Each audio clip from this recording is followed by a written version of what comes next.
কথায় আছে রথ দেখা কলা বেচা নাকি একসঙ্গে হয়। আমরাও আজ সেটাই করতে চলেছি, একসঙ্গে রথও দেখব, কলাও বেচবো। চলো দেখা যাক। তোমাদের অবশ্যই ফুল ভিডিওটা দেখার আমন্ত্রণ রইল। তোমরা কিন্তু থাম্বনেলটা দেখে অবশ্যই বুঝতে পেরে গেছো যে আমরা কোথায় যাচ্ছি, কি করব আর কি করতে চলেছি। চলো, আমরা চলে এসেছি ব্যারাকপুরে আই হসপিটালে।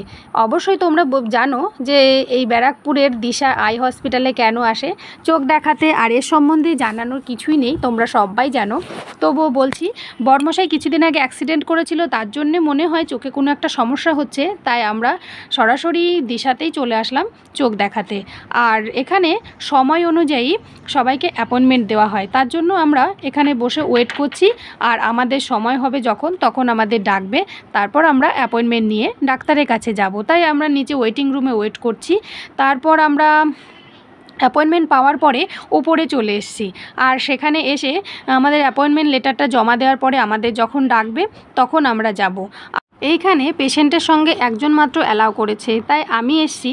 আর মিষ্টু নিচে আছে, আর একজনের সঙ্গে বসে আছে নিচে, তাই তোমরা মিষ্টুকে দেখতে পাচ্ছ না।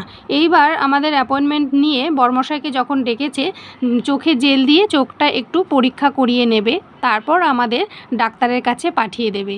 এখানে এসেও আমাদের কিছুক্ষণ অপেক্ষা করতে হবে, তারপর আমাদের সিরিয়াল অনুযায়ী ডাকবে। আর বর্মশাই চোখ পরীক্ষা করিয়ে নিয়েছি, কিন্তু ফুল ভিডিওটা তোমাদের দেখাতে পারিনি। তারপর চলে এসেছি আমরা সেই বিরিয়ানি প্রিন্সেস দাদা বৌদির বিরিয়ানি। দেখো এখানে কতগুলো বিরিয়ানির হাঁড়ি, আর এত দারুণ গন্ধ বেরিয়েছে কি বলবো।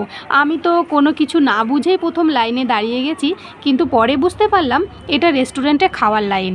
কিন্তু আমরা তো রেস্টুরেন্টে খাবো না, আমরা বাড়ির জন্য পার্সেল করব। আর তার জন্য দেখলাম পার্সেলের কোনো লাইন নেই, সেখানেই দাঁড়িয়ে গেছি। আর আমি 3 প্যাকেট মাটনের পার্সেল করে নিয়ে এবার বাড়ি চলে আসব। দেখো আমার 3 প্যাকেট মাটন বিরিয়ানি 320 টাকা করে নিয়েছে মাটন বিরিয়ানিটা। আর আমি সেটা নিয়ে আমরা বাড়ি চলে এসেছি।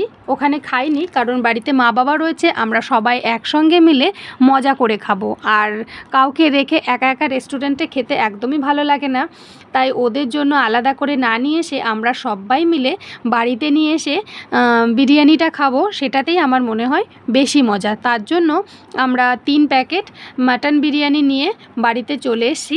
এবার আনপ্যাক করব আর তোমাদেরকে একটু দেখাবো। ঢেলে নিলাম আমরা আমাদের সেই প্রিন্সেস মাটন বিরিয়ানি, আর যেটা খাওয়ার জন্য আমরা সেই ছুটতে গেছিলাম ব্যারাকপুরে চোখ দেখানোর নাম করে, অর্থাৎ রথ দেখতে যে কলা বেচলাম সেই রকম। আর আমরা সেই বিরিয়ানিটা নিয়ে বাড়িতে সবাই মিলে আনন্দ করে খাচ্ছি।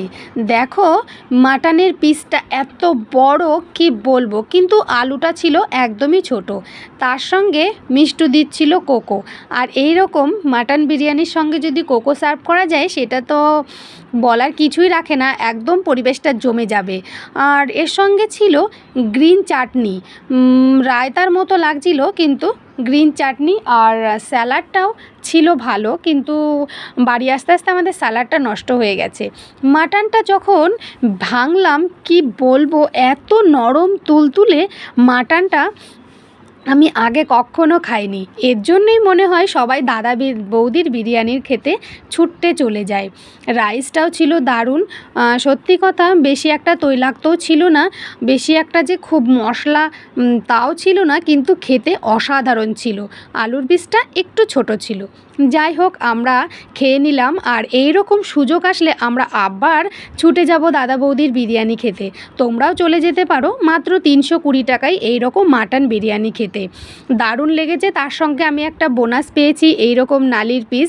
সবাই চায় কিন্তু সবাই পায় না, আমি পেয়ে গেছি। আমার তো ভীষণ মজা লাগছে। আমি এখন মজা করে এই নালির পিসটা চুষে চুষে মাটন বিরিয়ানিটা খাবো। আর তোমাদের যদি এই রথ দেখা কলা বেচার ভিডিওটা ভালো লেগে থাকে, আমার চ্যানেলটা অবশ্যই লাইক আর সাবস্ক্রাইব করতে ভুলো না কিন্তু। আর অনেক অনেক শেয়ার করো। যারা আমার চ্যানেলে নতুন আছো তাদেরকে সাবস্ক্রাইব করার অনুরোধ রইল।